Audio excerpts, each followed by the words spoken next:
hayatiha. Dan perlu kita ketahui bersama, saat-saat ini memang kita sedang berjuang dalam hidup agar kita nanti meninggal dalam keadaan husnul khotimah, dalam keadaan kita tetap dalam keadaan semangat dalam melaksanakan amal ibadah. Maka ketika kami bertemu dengan para jamaah sekalian, terutama yang sudah sepuh-sepuh, baik Mbak Mudarris maupun Ibu, alhamdulillah keset diparingi umur rakyatan le tindak jawis rekoso yang muga-muga sisa-sisa hidup ini kan saged kangge ibadah dumateng Allah Subhanahu wa taala. Ini adalah mempertahankan hidup kita dalam keadaan bagaimanapun, itu kita tetap dalam keadaan melaksanakan ibadah kepada Allah Subhanahu wa taala. Dan ini betul-betul menjadi teladan bagi generasi-generasi berikutnya. Karena kalau masih muda, itu kadang-kadang kita ini tidak berpikir seperti itu. Karena apa? Rumongso hidupnya itu masih panjang. Tapi kalau sudah yuswa 70, 80, apalagi sudah agak kerepotan, maka itu sudah yang dipikirkan persiapan untuk hidup setelah mati. Nah, ini pentingnya kita merawat iman. Iman dan Islam itu menjadi harga mati untuk tiket keselamatan di akhirat. Ibu-ibu, nanti panjenengan di dalam surat Al-Hijr ayat yang kedua itu menunjukkan, Allah menunjukkan di situ tentang bagaimana nikmatnya iman dan Islam yang disesali oleh orang-orang kafir, yang ketika hidupnya di dunia tidak dalam keadaan muslim, kemudian mereka dimasukkan ke dalam neraka setelah melihat siksanya yang begitu dahsyat, kemudian mereka berangan-angan laukanu muslimin. Ayat ini pas juz 8 kalau tidak salah. Ya waddul ladzina kafaru laukanu muslimin. Duh, seandainya dulu ketika di dunia saya menjadi seorang muslim, tidak seperti ini jadinya. Maka kita ini sebagai orang Islam, seorang muslim yang beriman kepada rukun iman yang ke-6, ini menjadi nikmat yang luar biasa yang tidak semua orang mendapatkan nikmat ini. Dan nikmat ini nikmat yang sangat besar untuk akhirat kita, karena nikmat ini yang akan menyelamatkan kehidupan kita sampai ke surga insyaallah. Amin. Maka kita bersama-sama untuk menjaga dan merawat, semoga Allah senantiasa menjaga kita menjadi orang yang muslim. Jadi kita nanti akan bisa merasakan ketika kita mentadaburi, merenungi surat Al-Hijr ayat 2. Ternyata ibu bapak, orang kafir ketika mendapatkan siksa itu mereka berangan-angan untuk menjadi orang yang muslim. Lah kita sekarang ini menjadi orang yang muslim, maka kita harus manfaatkan kemusliman kita pertahankan, kemudian kita jaga, jangan sampai kemusliman kita ini pindah. Harus kita bawa mati, Sehingga para sahabat, karena ini harga mati untuk mendapatkan tiket surga, kalau kita melihat perjuangan para sahabat itu luar biasa. Mereka itu mau diancam dengan apapun ketika harus mempertahankan tentang keimanan dan keislamannya bersama Allah dan Rasulnya, mereka pertaruhkan. Nah, ini kita sedang berjuang untuk mempertaruhkan iman dan Islam dalam kehidupan kita, dan kita berusaha untuk kita bawa sampai mati. Saya berikan satu contoh. Dulu pada awal-awal Islam ini diajarkan oleh Rasul Muhammad SAW, mendapat tekanan yang sangat dahsyat. Karena apa?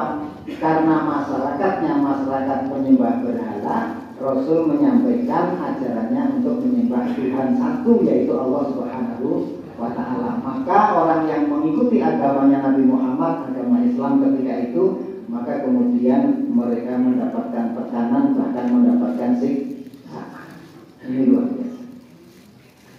Ya. Maka ketika mereka harus mempertaruhkan antara hartanya, ya, nyawanya untuk mempertahankan iman, mereka memilih iman. Ya, memilih iman. Salah satu contoh, kita sangat kenal dengan namanya Suhaib Ar-Rumi. Suhaib Ar-Rumi ini dinisbatkan kepada Rom karena pernah tinggal lama di Romawi. Beliau ini termasuk awal-awal masuk Islam bersama Rasulullah SAW. Kemudian ketika panggilan hijrah, mereka sudah pada hijrah dari Mekah ke Madinah, dan ternyata Suhaib Ar-Rumi merencanakan hijrah ini sudah diketahui sama orang-orang kafir, sama orang-orang masyarakat Quraisy ketika itu. Maka mereka itu berusaha untuk menghalangi, nyegat di tengah jalan kepada Suhaib Ar-Rumi. Suhaib Ar-Rumi itu dulu masuk di Mekah dalam keadaan miskin, bahkan sebagian riwayat mengatakan dia adalah budak dan miskin. Tapi kemudian memerdekakan diri, kemudian dia berniaga, kemudian menjadi orang yang kaya raya. Nah, kemudian separuh hartanya disimpan, separuh hartanya dibawa untuk menyusul, ya, bertemu dengan Rasul di Madinah. Kemudian di tengah jalan betul dicegat sama orang-orang kafir, tapi begitu dikejar sama orang-orang kafir, Suhaib ini sudah tahu, wah ini saya sama keluarga dicegat sama orang-orang kafir Quraisy untuk menghalangi hijrah saya bertemu dengan Rasul. Maka siapkan seluruh anak panah yang dia ada, disiapkan semuanya, berhenti, dan mereka tahu bahwa Suhaib ini termasuk orang yang ahli memanah. Maka ketika mereka itu sudah dekat, Suhaib Ar-Rumi menyampaikan, wahai orang-orang kafir Quraisy, kalau Anda mau mencelakakan saya dan keluarga saya, Anda tahu bahwa saya adalah ahli memanah. Jangan mendekat, sekali mendekat akan saya hujani panah satu persatu. Setelah anak panah ini habis, maka akan aku lawan dengan pedang ini sampai titik darah penghabisan. Luar biasa. Nah, kemudian orang-orang kafir Quraisy, mereka hanya, ya sudah, Anda dulu datang di Mekah dalam keadaan miskin, maka tinggalkan Mekah dalam keadaan miskin. Artinya apa?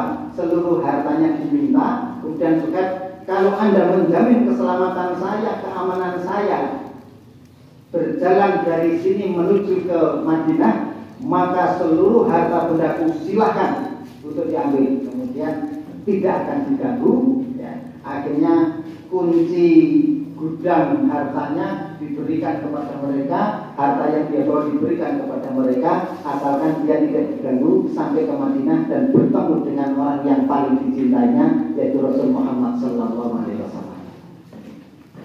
Wah, ini luar biasa ya.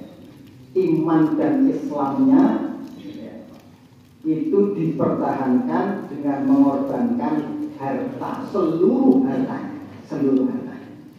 Maka kemudian sampai di Madinah, bertemu dengan Rasulullah, diceritakan apa yang dialami di tengah perjalanan. Rasulullah menyampaikan, transaksimu, ya, memberikan harta seluruhnya kepada mereka, itu tidaklah akan sia-sia, tapi itu adalah transaksi yang sangat menguntungkan di sisi Allah Subhanahu wa Ta'ala.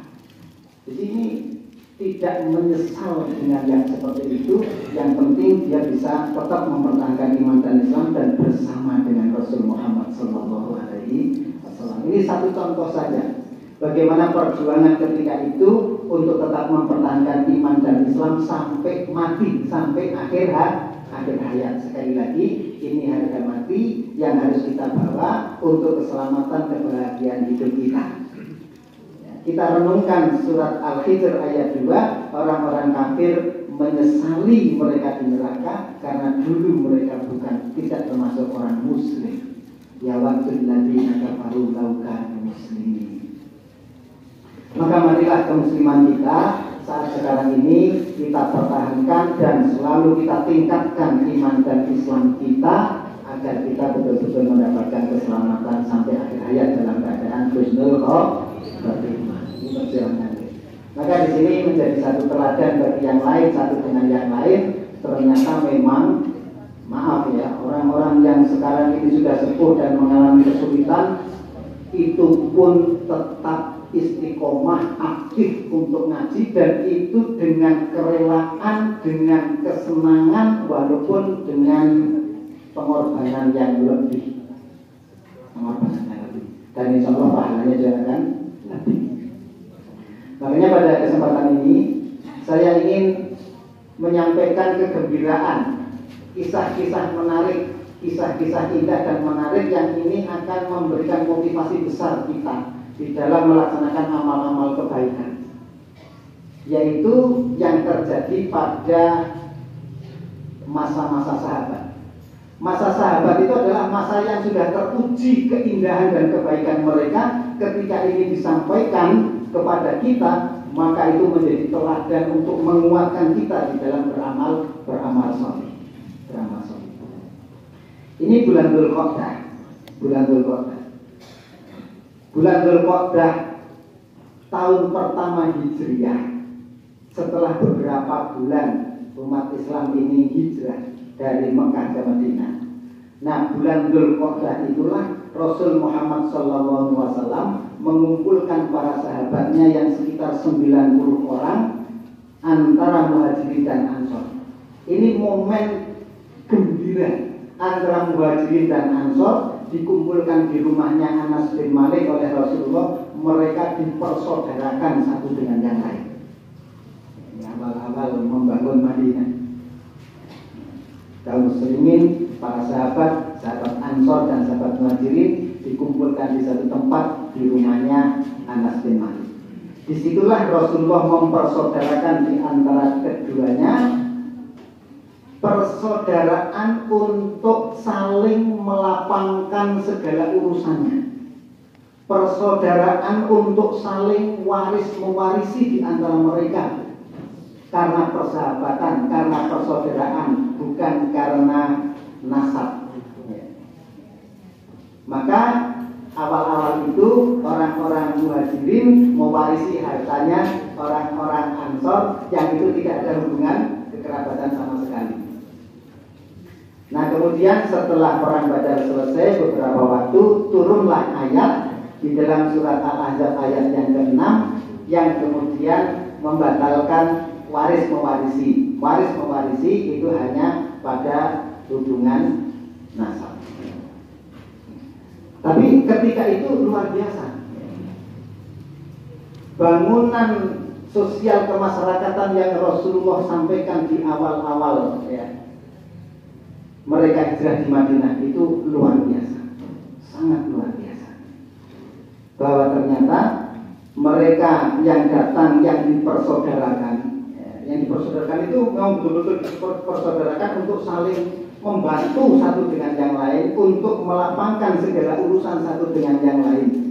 Ini luar biasa karena orang-orang yang hijrah itu dalam kondisi meninggalkan rumah, keluarga, harta benda, jadi datang tidak bawa apa-apa.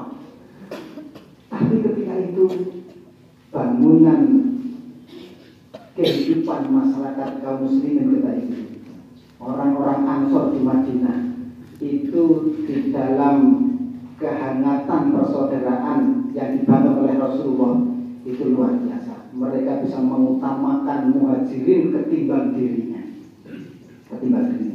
Abu Bakar dipersaudarakan dengan Kharijah bin Zaid, Umar bin Khattab kemudian dipersaudarakan dengan Utsman, kemudian Utsman bin Affan dipersaudarakan dengan Aus, Abu Ubaidah bin Jarrah dipersaudarakan dengan Abu Talhah dan seterusnya.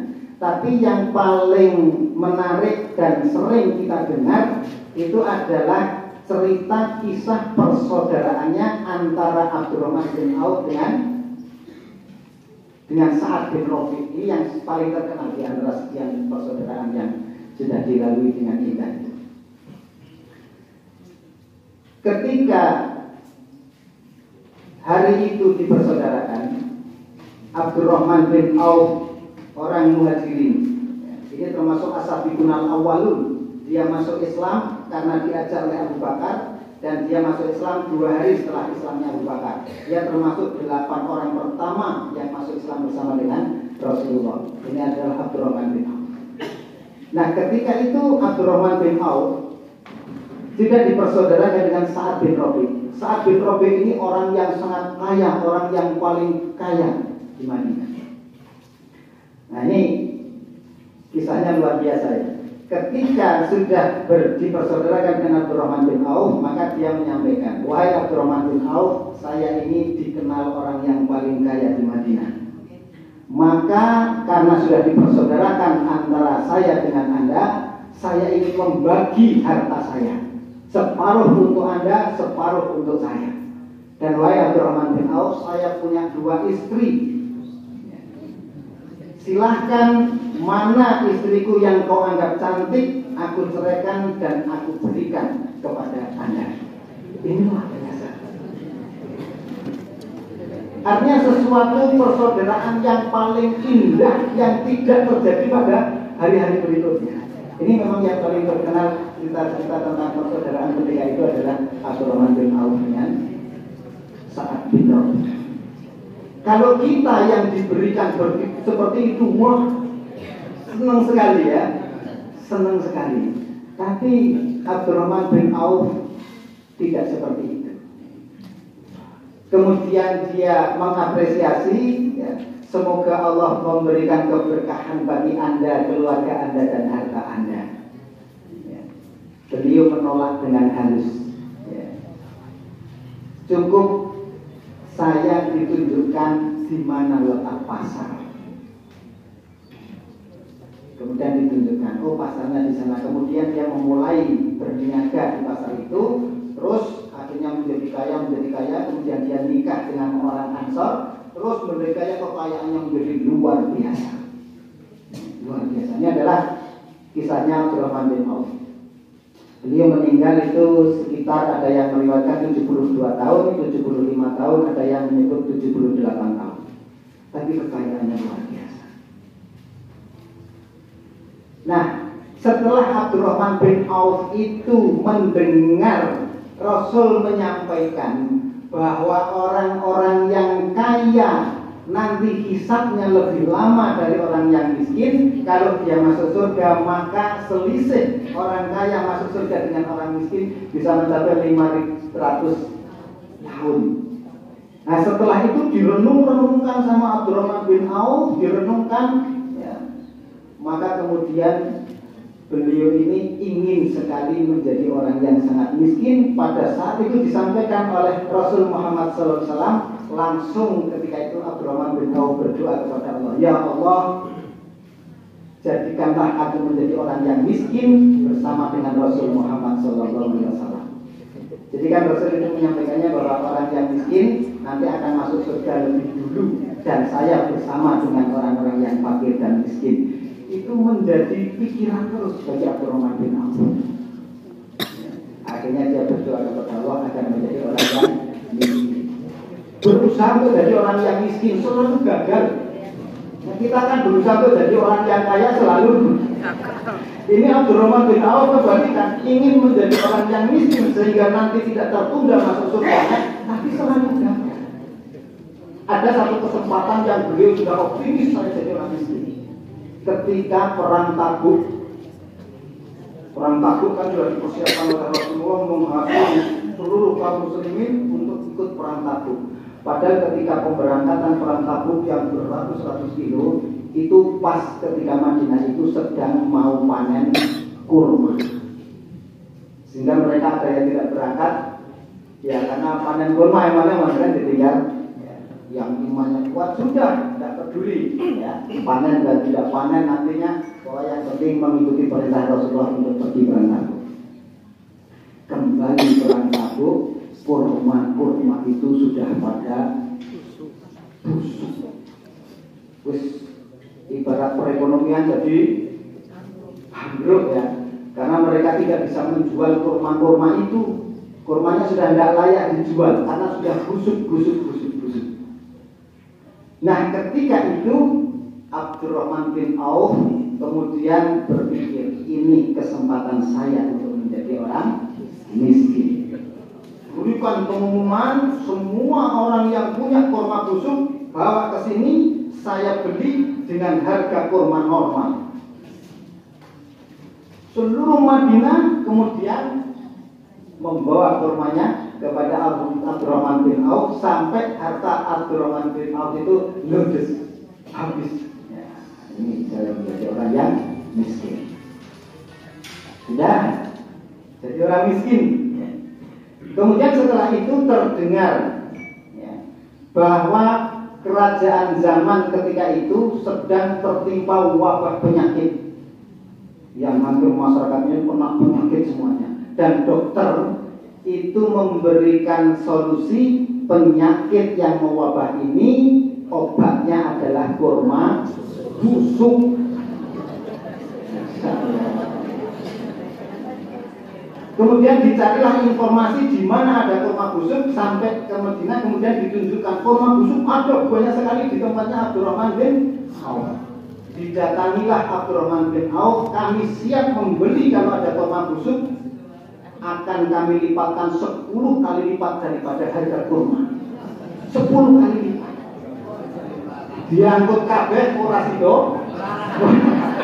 Masya Allah. Itu karena apa? Karena mendengar Rasul SAW tidak ingin menunda masuknya ke dalam surga karena kekayaannya. Maka dia ketika itu ingin sekali menjadi orang miskin, yang dengan miskin itu kemudian lebih cepat masuk surga.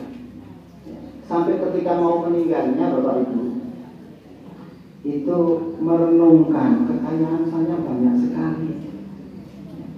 Saya iri dengan Umar. Dia itu dulu orang kaya, tapi begitu masuk Islam berjihad kemana-mana, akhirnya dia miskin. Ketika syahid pun kain kafannya itu nek menutupi kepala, kakinya kelihatan, diseret ke bawah kakinya, kepalanya, dia lebih baik daripada orang yang mati dalam keadaan kaya. Hamzah itu juga begitu. Dia merenungi sendiri, kok saya tidak miskin. Apalagi dia pernah mendapatkan kabar dari Ibunda Aisyah, Abdurrahman bin Auf akan masuk surga dengan merangkak.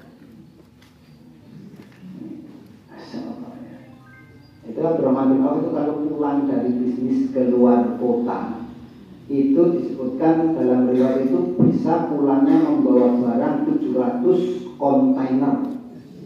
Iring-iringannya itu orang pedoti panjang sekali. Abdurrahman bin Auf. Nah, itu ketika mau meninggalnya. Tapi gini, kekayaan Abdurrahman bin Auf itu bukan karena beliau ini kikir. Kan ada orang yang kaya karena kikir ya. Tapi kalau ini tidak, dia kaya karena memang sedekahnya luar biasa. Luar biasa. Maka dalam ingin menjemput ya, dengan iman dan takwanya, ketika mau meninggal dia berwasiat. Apa wasiatnya? Wasiatnya itu, tolong dicari pejuang-pejuang Badar yang masih hidup. Saya berwasiat masing-masing mereka aku santuni 400 dinar. Kali berapa yang masih hidup? Ternyata setelah dicari yang masih hidup itu ada 100 disantuni dengan satu orang itu adalah 400 dinar. Kemudian istri-istri Rasulullah dan banyak sekali yang disantuni itu. Lainnya adalah cara mereka para sahabat itu untuk mengakhiri hidupnya terus tetap bersemangat dalam mereka itu beramal soleh sesuai dengan kemampuan masing-masing. Sesuai dengan kemampuan masing-masing. Ini kalau kita berbicara tentang bagaimana para Ansor itu memuliakan dan mengutamakan muhajirin, ini luar biasa. Jadi membangun persaudaraan antara kaum muslimin, mereka itu saling bersaudara untuk apa? Untuk saling melapangkan urusan. Sehingga mereka itu sampai di dalam jiwanya itu sudah sangat tertanam. lebih mengutamakan orang lain ketimbang dirinya. Ini sudah tertanam. Nah makanya ada kisah-kisah yang menarik dengan itu. Dulu ada disampaikan oleh Umar bin Khattab. Ada seorang sahabat yang mereka itu dihadiahi kepala kambing. Dihadiahi kepala kambing. Saya masih ingat ketika saya tugas di Medan, begitu sampai saya dimasakkan orang yang ahli masak kepala kambing. Jadi masih kepala utuh dimasak kemudian dimakan bareng kepala kambing. Itu menjadi satu menu yang luar biasa. Nah, ini satu orang sahabat itu diberi hadiah kepala kambing. Kemudian yang menerima itu dia kemudian bergumam dan berpikir, oh, si fulan dan keluarganya itu lebih berhak untuk mendapatkan ini daripada saya. Akhirnya masih utuh kepala kambing itu diberikan kepada si fulan. Dan terus kepala kambing itu berputar-putar sampai 7 rumah. Yang ke-7 rumah itu ternyata kembali kepada pemberi yang pertama. Ini kalau dengan begitu nongol ini kan kepala kambing masakanku gitu. Itu yang terbetik di sini pertama apa dengan? Ya, itu bisa jadi menyalahkan orang yang diberi pertama kali. Ya. Ternyata itu sudah 7 rumah keliling dan terakhir malah justru di tempatnya dia. Lalu setelah itu diapakan? Bukan itu endingnya, tapi endingnya adalah bahwa mereka sama-sama saling mengutamakan orang lain ketimbang dirinya. Ini luar biasa. Ini kisah-kisah yang apik seperti ini banyak sekali. Banyak sekali. Rasulullah pernah, ya, setelah mempersaudarakan, ada orang datang kepada Rasulullah dalam keadaan lapar.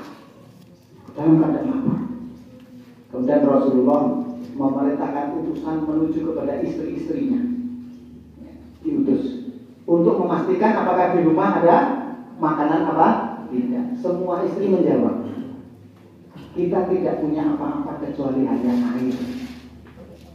Ketika itu kemudian Rasulullah menawarkan kepada sahabat-sahabatnya, siapa yang siap untuk menjamu tamu Rasulullah SAW. Serta merta saat itu ada seorang Ansor, langsung saya yang akan menjamu ya Rasulullah. Kemudian tamu itu dibawa pulang. Setelah pulang, kemudian dia menyampaikan kepada istrinya, tolong muliakan tamu Muhammad Rasul Muhammad SAW. Istrinya kaget. Nah, cara saiki bapak mboten wonten menapa-menapa menika namung persediaan kangge keluarga kemawon. Tidak ada apa-apa. Ini hanya persediaan untuk keluarga makan pada saat ini. Ya sudah, siapkan dan berikan kepada tamu Rasul Muhammad SAW. Nanti setelah sudah dipersiapkan, lampu dipadamkan, anak ditidurkan. Ya, betul. Ya. Setelah sudah siap, ya, dipersiapkan dalam keadaan gelap, tamunya masuk. Akhirnya tamu itu sudah dipersiapkan makanannya dan dia sendiri kelutak-kelutik seolah-olah juga buat makan. Pada malam itu tamunya kenyang, yang ditamoni sak keluarga dapat. Terus bagaimana? Endingnya bukan di situ, endingnya di sini. Ya.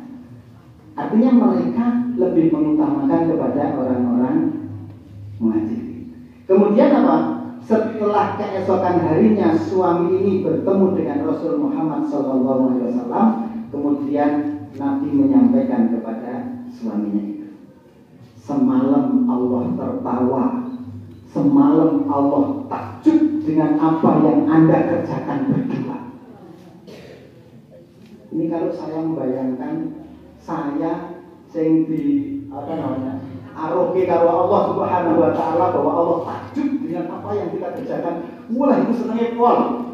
Sudah tidak ada kesenangan yang lain. Senangnya pol.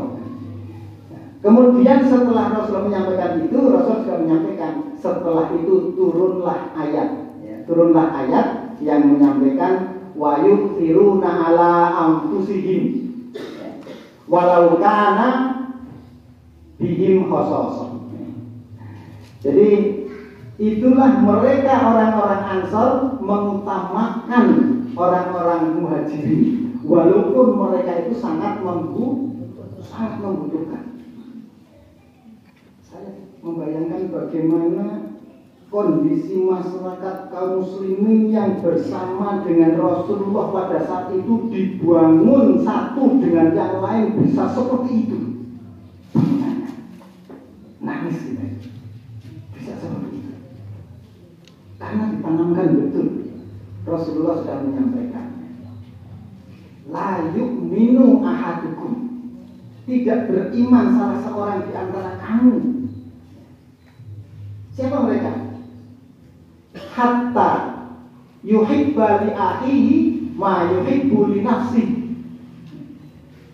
Wahai para sahabat-sahabatku, tidak iman di antara kalian sebelum kalian mencintai saudaranya sebagaimana engkau mencintai dirimu sendiri. Ini dibangun betul, secara perasaannya dibangun, secara amaliyahnya itu dibangun, sehingga kondisi masyarakat itu luar biasa semangatnya untuk mencintai. Ini kita bisa memahami, merenungi begitu dalam kecintaan mereka satu dengan yang lain, begitu menjaga keamanan dan keselamatan kecintaan satu dengan yang lain. Kalau tidak mungkin bisa seperti itu. Tidak mungkin. Maaf, wong kita itu tidak suka membenci salah satu urusan saja di antara saudara kita, itu menjadikan kita tidak mau untuk memberikan kepada mereka. Hal-hal yang seperti itu kan, kalau itu masih ada di dalam lingkungan sosial masyarakat, itu tidak bisa seperti ini. Ini bisa seperti ini karena memang dalamnya kecintaan mereka satu dengan yang lain, dan mereka itu betul-betul bisa memberikan hak-haknya satu dengan yang lain. Hak persaudaraan ini banyak. Menjaga kehormatannya. Kita kalau menjaga kehormatannya kan susah juga. Wong kalau kita melihat saudara kita, tetangga kita itu dalam keadaan aib, kita gampang menyiarkan aib itu kepada orang lain dan enggak. Ini kan tidak menjaga kehormatan. Nah, orang-orang yang sudah dipersaudarakan itu betul-betul menjaga haknya.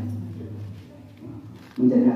Artinya orang yang dipersaudarakan ada hak persaudaraan, yaitu menjaga hartanya, ya, menjaga kehormatannya, suka menolong dan membantu dan seterusnya. Itu adalah hak untuk mencintai satu dengan yang lain. Ini bangunan Rasulullah kepada masyarakat ketika itu sampai seperti itu. Kita kadang-kadang juga susah untuk kok bisa ya seperti itu. Ini baru dalam hal masalah makan.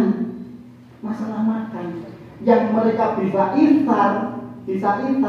Kalau toh dia tidak iftar, dia bisa makan dengan yang lain, ya. Tapi dengan iftar itu keindahan persaudaraan itu hanya terjadi pada waktu para sahabat. Apalagi di atasnya makanan. Kita sering dan pernah saya kira untuk mendapatkan itu, bahwa mereka ternyata bisa iftar dalam keadaan nyawa itu dicabut oleh mereka. Dalam suatu peperangan, kemudian dicarilah orang-orang yang sudah syahid dan orang-orang yang sedang terluka. Maka dia mendapati orang yang sedang terluka parah, kemudian dia bawakan air karena dia minta air begitu diberikan, orang lain itu juga merintih air. Berikan kepada saudaraku yang di sana, orang itu lebih membutuhkan daripada saya. Tidak jadi diminum, air itu dibawakan. Kemudian sampai di situ ada orang lain yang mengatakan air. Tidak sudah jadi diminum, berikan ke sana, dia lebih membutuhkan daripada saya. Sampai 10 orang itu keliling terus, kembali kepada orang yang pertama, sudah meninggal. Ikhfa dalam masalah kematian. Ini bisa terjadi seperti itu. Lain adalah bangunan-bangunan yang dibangun Rasulullah SAW diawali pada awal-awal beliau dan para sahabat itu hijrah ke Madinah, dan awal-awal di Madinah itulah beliau membangun kultur masyarakat itu dengan seapik mungkin. Ukhuwah Islamiyah betul-betul bisa kita lihat teladan-teladan mereka para sahabat, karena mereka sudah mewujudkannya dan bisa kita baca, kita renungi apa-apa yang sudah mereka kerjakan. Dan itu untuk menjadi teladan bagi kita bagaimana kita dalam jamaah pengajian, dalam perserikatan, kita bisa membangun satu dengan yang lain untuk mereka itu saling mencintai satu dengan yang lain. Mencintai itu ada dua hal, mencintai dalam urusan agama dan mencintai dalam urusan dunia. Kita bisa memberikan bantuan dan pertolongan, mengutamakan mereka dalam masalah-masalah keduanya. Kita ingin bahwa tidak beriman seseorang sehingga dia mencintai saudaranya sebagaimana dia mencintai dirinya. Kalau kita ini sudah rajin sholatnya berjamaah, kita ingin saudara kita, kerabat kita, bahwa mereka adalah seperti saya, bisa melaksanakan sholat berjamaah. Kemudian dia bantu, diberi pengertian, dia bantu. Ya wis nek esuk encen tangine subuh kangelan tak bantu, tak parani, tak dodok, tak boncengke nang Darussalam sholat. Kuwi diterapi selama sebulan kok ora wis mandiri. Tapi pikiran seperti ini, inilah saya orang yang sudah terbiasa sholat berjamaah 5 waktu termasuk subuh, maka saya ingin saudara saya itu juga bisa seperti saya, maka dibantu. Atau urusan-urusan dunia dia repot, dia sulit, dia sulit. Kemudian saya dalam keadaan dimudahkan Allah Subhanahu Wa Taala, maka saya mencintai saudaranya sebagaimana saya mencintai diriku sendiri. Saya cinta dengan harta yang bisa memudahkan di dalam melaksanakan ibadah. Dia kesulitan dalam masalah harta, maka dibantu agar saudaranya bisa seperti saya. Dalam urusan agama, dalam urusan dunia, itu begitu. Kalau kita sudah bisa bergerak semuanya dalam seperti ini semuanya luar biasa. Keindahan dalam sosial masyarakat kita ini nikmat yang luar biasa. Ini nikmat. Jadi persaudaraan yang indah seperti yang saya sampaikan ini adalah merupakan nikmat, Tapi sebaliknya itu merupakan ujian. Jadi kita bisa merasakan manisnya iman itu setelah kita beribadah, itu kita berbuat baik kepada manusia. Nah, perbuatan-perbuatan baik itu seperti yang sudah saya sampaikan, itu adalah merupakan teladan-teladan yang sudah ditunjukkan oleh para sahabat, yang itu dipandu langsung oleh Rasul Muhammad SAW. Dan mereka janjinya apa? Janjinya surga. Janjinya surga. Memperhatikan sekali ketika diberikan nasihat oleh Rasul Muhammad SAW. Ini luar biasa. Di hampir semua para sahabat itu mempunyai jiwa-jiwa begitu. Nah, ini yang perlu untuk bisa kita ambil pelajaran dari apa yang sudah saya sampaikan ini. Ini kita bersama-sama di masa-masa yang sekarang ini, itu baik dalam urusan hablum minallah maupun hablum minannas, kita bisa teladan-teladan itu kita bawa ke dalam kehidupan kita sehari-hari. Bahwa perbuatan baik jangan kita meremehkan walaupun itu kecil. Justru yang kecil itulah yang kadang-kadang akan membawa ke dalam surga. Tidak bisa kita remehkan walaupun kecil. Iman itu ada 72 cabang, 73 cabang. A'laha la ilaha illallah. Cabang yang paling tinggi adalah kalimat tauhid la ilaha illallah. Wa adnaha, dan cabang yang paling rendah itu adalah membuang duri anitorik dari jalan, atau membuang apa-apa yang itu bisa membahayakan bagi orang yang berjalan di situ. Itu bagian dari iman, Maka kita berusaha yang sekecil apapun kita berusaha untuk melaksanakan kebaikan-kebaikan. Ada kesempatan langsung kita berbuat, ada kesempatan langsung kita berbuat. Itu pun sesuai dengan kemampuan kita masing-masing. Kecenderungan orang, kemampuan orang berbeda-beda satu dengan yang lain. Itu kita harus saling memaklumi, saling memahami, saling mengerti. Kalau tidak, kadang-kadang orang yang berbeda dengan kita karena satu keadaan, kadang-kadang kita terus mendiskreditkan dan sebagainya, tidak. Nah, kita bangun suasana untuk saling berprasangka baik satu dengan yang lain sebelum kita memang menakinkan. Artinya kita betul-betul mengetahui secara langsung, itu pun dengan nasihat-nasihatnya. Nah, ini mudah-mudahan apa yang kami sampaikan ini menjadi hal yang menguatkan kita yang sudah berjalan. Saya yakin karena kita ini adalah ahli ngaji dan kita juga sudah pengalaman dalam melaksanakan berbagai macam amal soleh satu dengan antara kita dan yang lain. Ini bangunan kemasyarakatan yang dibangun oleh Rasulullah itu sudah terjadi di antara kita, sudah terjadi. Hanya kita pertahankan dengan kasus teladan-teladan seperti ini, kita akan semakin mantap, kita akan semakin mempertahankan, kalau bisa kita akan semakin meningkatkan. Ini kalau di sini karena saya tidak begitu dekat dalam kehidupan keseharian, ya, yang saya dekat itu di tempat saya ini sudah berjalan. Ya.